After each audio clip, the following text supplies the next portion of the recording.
VOJ News.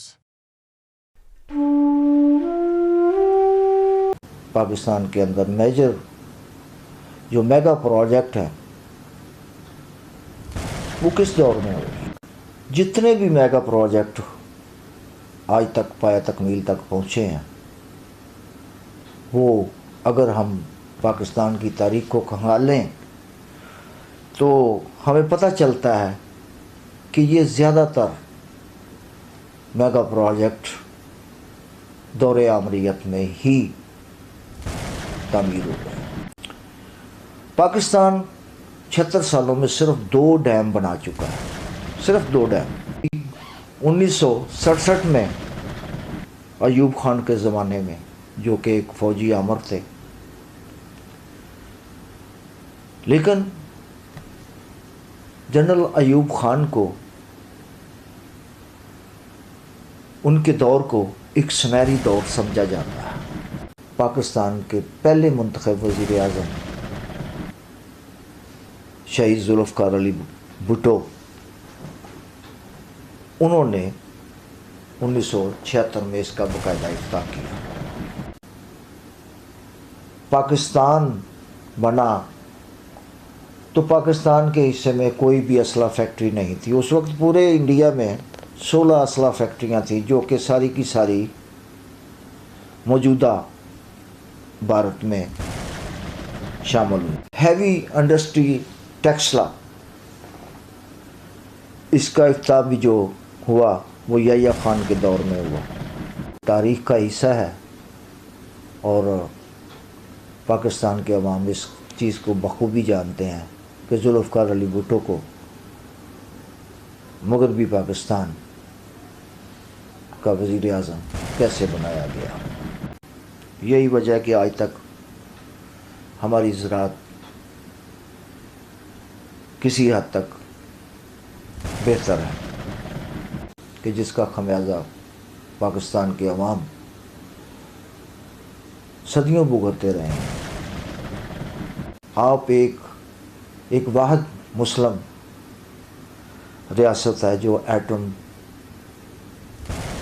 एटमी क़ुव्वत है। Kalabagh dam आपको पता है कि वो मुतनाज़ा है।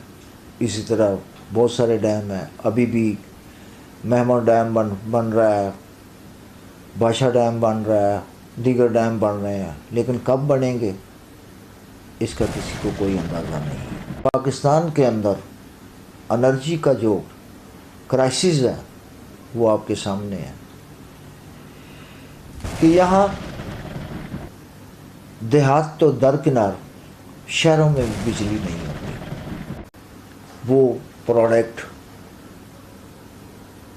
आपकी मार्केट में उस कीमत पे फ़रोख्त नहीं हो पाती जो उसकी बुनियादी कीमत बनती है।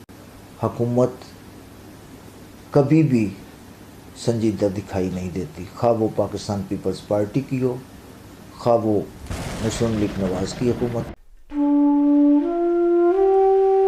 नहमदुहु व नसल्ली अला रसूलिहिल करीम, बिस्मिल्लाहिर्रहमानिर्रहीम। नाज़रीन कराम, आप देख रहे हैं पस मंज़र और मैं हूं आपका मेज़बान साजिद विरक। नाज़रीन कराम, पाकिस्तान के डिफ़ॉल्ट होने पे काफ़ी बहस हो चुकी है, काफ़ी एपिसोड आप देख चुके हैं और 1-2 एडिट के प्रोसेस में है, वो भी आप देखेंगे।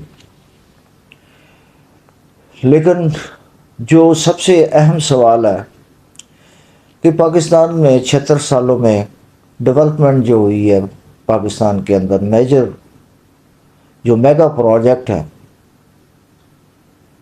वो किस दौर में हुई है। क्या वो जमहूरी दौर में हुई है या गैर जमहूरी दौर में हुई है। गैर जमहूरी दौर जिसको हम दौरे आमरीत कहते हैं। मैं एक सियासी कारकुन की हैसियत से एस्टेब्लिशमेंट को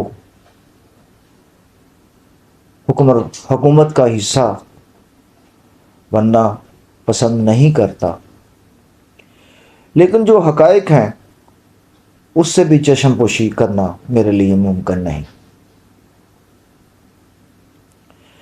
پاکستان کے اندر جتنے بھی میگا پروجیکٹ آج تک پایہ تکمیل تک پہنچے ہیں، وہ اگر ہم پاکستان کی تاریخ کو کھنگالیں تو ہمیں پتہ چلتا ہے کہ یہ زیادہ تر میگا پروجیکٹ دور آمریت میں ہی تعمیر ہوئے۔ پاکستان 76 سالوں میں صرف 2 ڈیم بنا چکا ہے، صرف 2 ڈیم،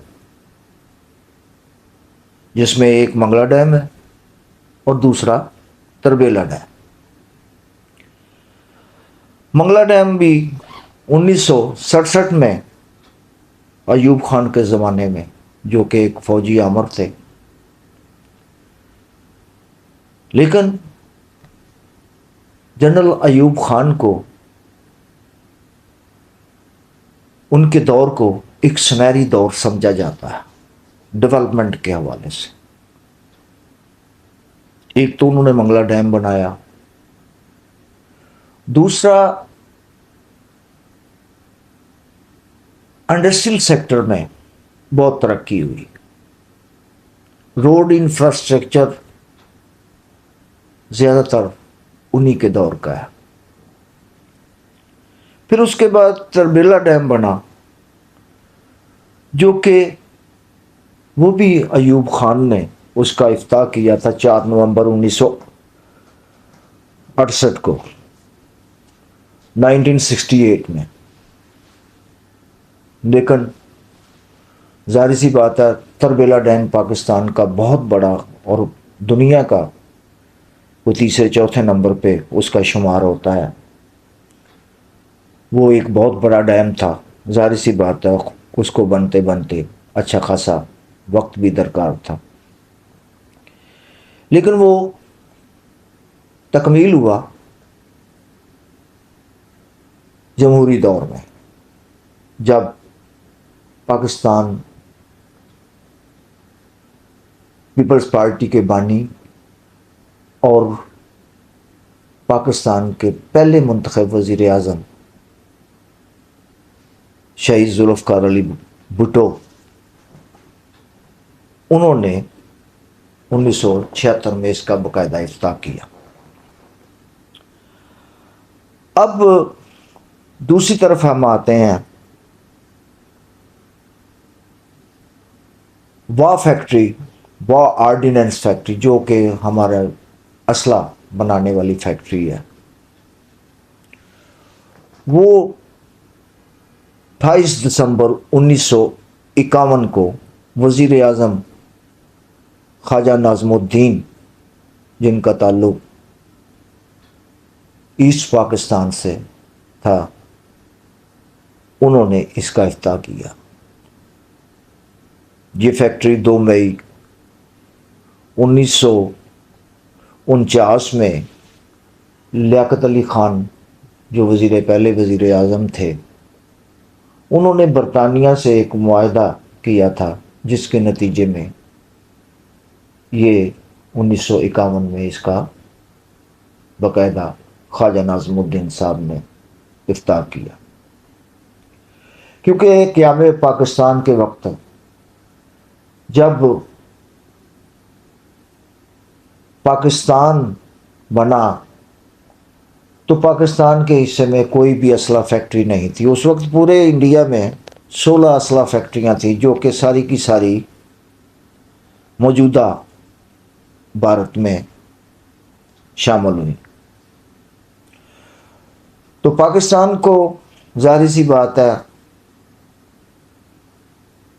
اسلحہ فیکٹری کی ضرورت تھی، تو لیاقت علی خان صاحب نے باقاعدہ برطانیہ سے معاہدہ کیا، اور اس کے نتیجے میں پھر 28 دسمبر 1951 کو وزیر اعظم خواجہ ناظم الدین نے وا فیکٹری کا افتتاح کیا، جو راولپنڈی سے پشاور جاتے ہوئے راستے میں آتی ہے۔ اسی طرح ہیوی انڈسٹری ٹیکسلا، اس کا افتتاح بھی جو ہوا وہ یحییٰ خان کے دور میں ہوا. اس کا قیام 1971 میں ہوا تھا.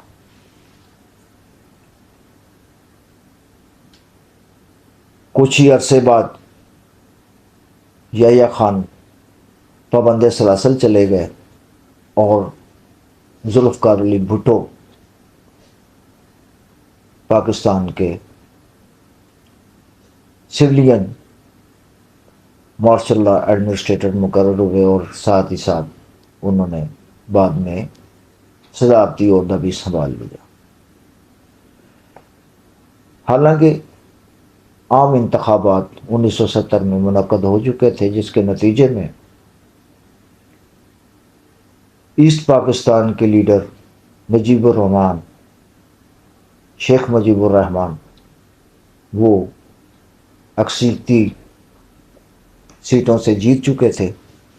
لیکن یہاں جو کچھ بھی ہوا وہ تاریخ کا حصہ ہے، اور پاکستان کے عوام اس چیز کو بخوبی جانتے ہیں کہ ذوالفقار علی بھٹو کو مغربی پاکستان کا وزیر اعظم کیسے بنایا گیا. آج وہ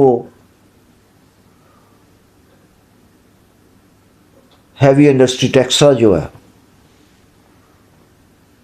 وہ 1971 میں بنا، اور 80 کے بعد اس کی صورتحال جو ہے ایک بہت بڑے فوجی کمپلیکس کی صورت اختیار کر چکی ہے. اس میں کلیدی کردار جو تھا، جہاں یحییٰ خان کا تھا، وہاں لیفٹیننٹ جنرل سید واجد حسین جو اس کے پہلے چیئرمین منتخب ہوئے، ان کا بھی ہے. اب آتے ہیں جمہوری حکومتوں کے طرف. تو جمہوری حکومتوں میں جیسے کہ پہلے میں نے ابتدا میں ذکر کیا منگلا ڈیم اور تربیلا ڈیم، اس کے بنانے کا مقصد یہ تھا کہ ایک تو پاکستان کی ایگریکلچر کو زیادہ سے زیادہ فروغ دیا جا سکے، دوسرا اس سے انرجی حاصل کی جا سکے. ان دو ڈیموں سے جو حاصل ہو سکتا تھا وہ پاکستان کو عوام کو حاصل بھی ہوا. یہی وجہ ہے کہ آج تک ہماری زراعت کسی حد تک بہتر ہے، لیکن آہستہ آہستہ یہ ختم ہوتی جا رہی ہے. اس کی کئی وجوہات ہیں جو آئندہ کسی پروگرام میں ہم ڈسکس کریں گے. لیکن جمہوری دور نے کیا کیا؟ جمہوری دور نے سب سے پہلے تو 88 میں جب محترمہ بے نظیر بھٹو کی حکومت بنی تو انہوں نے آئی پی پی سے معاہدہ کیا انرجی سیکٹر کے لیے. اس کے بعد نواز شریف صاحب آئے، انہوں نے بھی اس کو آن کیا، اور انہوں نے اتنے مہنگے آئی پی پیز کے ساتھ معاہدے کیے کہ جس کا خمیازہ پاکستان کے عوام صدیوں بھگتتے رہیں گے. حالانکہ جب پاکستان کے اندر آپ ایک واحد مسلم ریاست ہے جو ایٹمی قوت ہے، آپ نے اس سے بھی انرجی حاصل کرنے کی کوشش نہیں کی.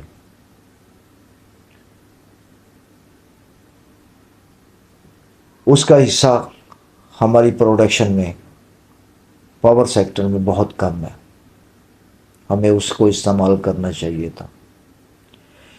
پھر دیگر چھوٹے بڑے ڈیم بنانے چاہیے تھے، لیکن وہ سیاست کی نظر ہو گئے. کالا باغ ڈیم آپ کو پتہ ہے کہ وہ متنازع ہے. اسی طرح بہت سارے ڈیم ہیں ابھی بھی महमा डैम बन रहा है, बाशा डैम बन रहा है, दीगर डैम बन रहे हैं, लेकिन कब बनेंगे इसका किसी को कोई अंदाज़ा नहीं है। लेकिन पाकिस्तान के अंदर एनर्जी का जो क्राइसिस है वो आपके सामने है कि यहाँ देहात तो दरकिनार, शहरों में भी बिजली नहीं होती। इंडस्ट्री हमारी एनर्जी की वजह से कोलैप्स होती जा रही है। सैकड़ों हज़ारों यूनिट बंद हो चुके हैं। हमारा पावर लूम सेक्टर बंद हो चुका है। फैक्ट्रियाँ छोटी बड़ी बंद हो चुकी हैं, कारखाने बंद हो चुके हैं। क्या है कि टाइम पे उनको बिजली मुयस्सर नहीं है। फिर उनका रेट टैरिफ इस कदर ज़्यादा है कि कोई भी आपकी प्रोडक्ट वो इस काबिल नहीं होती कि वो अपनी लागत में कुछ प्रॉफिट मार्जिन रख के उसको सेल किया जा सके, क्योंकि उसकी प्रोडक्शन कास्ट इतनी बढ़ जाती है आपके टैक्सेस की वजह से, इसके गैस और बिजली की वजह से, कि वो प्रोडक्ट आपकी मार्केट में उस कीमत पे फ़रोख्त नहीं हो पाती जो उसकी बुनियादी कीमत बनती है। उसकी वजह क्या है कि मार्केट में चाइना जैसे मुल्क की प्रोडक्ट जो है वो आपको सस्ती मिल रही है और पाकिस्तानी प्रोडक्ट आपको महंगी मिल रही है। एनर्जी सेक्टर में अब ये हालत है कि अगर किसी शख्स ने मिसाल के तौर पे 3 फेस कनेक्शन लगवाया हुआ है, उसके लगवाना, हालांकि उसके घर में कोई ऐसी कोई होम एप्लाइंसेस नहीं है जैसा कि मतलब एसी वगैरह है, लेकिन इसके बावजूद उसको 3 फेस टैरिफ देना पड़ता है। हालांकि उसने जो 3 फेस कनेक्शन लिया हुआ है वो इस मकसद के लिए लिया हुआ है कि अगर कोई फेस चला जाता है किसी मतलब फॉल्ट की वजह से तो कम से कम वो दूसरे फेस को यूज़ कर ले, दूसरा फेस चला जाता है तो तीसरी फेस को यूज़ कर ले ताकि उसके घर में रोशनी जाए। लेकिन बदकिस्मती उसकी कि उसने 3 फेस कनेक्शन लिया हुआ है और उसको जो उसका टैरिफ है उस हिसाब से मतलब बिल पे करना पड़ता है, जो इस वक्त गालबन 50 रुपये से ऊपर तजावज़ कर चुका है। ये बहुत से ऐसे मसाइल हैं जिनको हम मतलब हल करना चाहें तो कोई इतना मुश्किल नहीं है, लेकिन हुकूमत कभी भी संजीदा दिखाई नहीं देती, खा वो पाकिस्तान पीपल्स पार्टी की हो, खा वो मुस्लिम लीग नवाज़ की हुकूमत हो या किसी आमर की बनाई हुई काफिली की सूरत में हो। आवाम के लिए किसी किस्म का कोई रिलीफ नहीं है। आवाम जिस तरह ज़िंदगी गुजारने पे मजबूर है,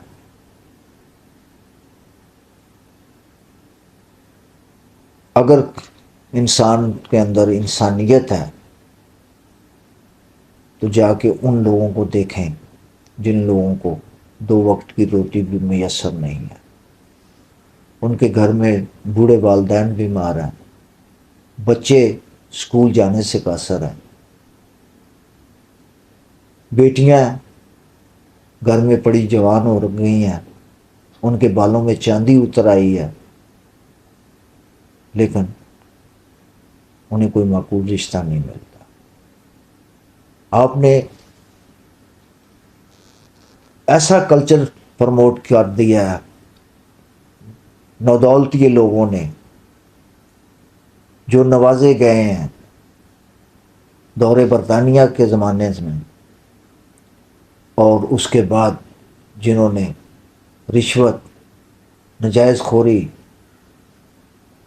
پتہ نہیں کس کس ذرائع سے پیسہ حاصل کیا اور اپنے سٹینڈرڈ کو اپ کیا ہے، کیونکہ پاکستان کے اندر جو اس وقت مجموعی طور پہ سوسائٹی کا معیار ہے وہ اس کا کریکٹر نہیں، اس کی ذاتی صفات نہیں، پیسہ ہے۔ اور پیسہ انسان کی زندگی کے لیے اہم ضرور ہے لیکن زندگی نہیں۔ تو خدا را پورے معاشرے کے لیے یہ لمحہ فکریہ ہے کہ ہوش کے ناخن لیں، اپنی اقدار کو چینج کریں، جو آپ نے اپنا لی ہیں، جو کہ کبھی بھی مسلم معاشرے کی نہیں ہوا کرتی تھی۔ تو اب ساجد ورک کو اگلے پروگرام تک اجازت دیجیے۔ اللہ حافظ، اور یوٹیوب چینل کو لائک کریں، شیئر کریں، زیادہ سے زیادہ سبسکرائب کریں اور بیل آئٹم کو دبانا نہ بھولیں تاکہ آپ کو بر وقت نوٹیفیکیشن مل سکے۔ تھینک یو، اللہ حافظ۔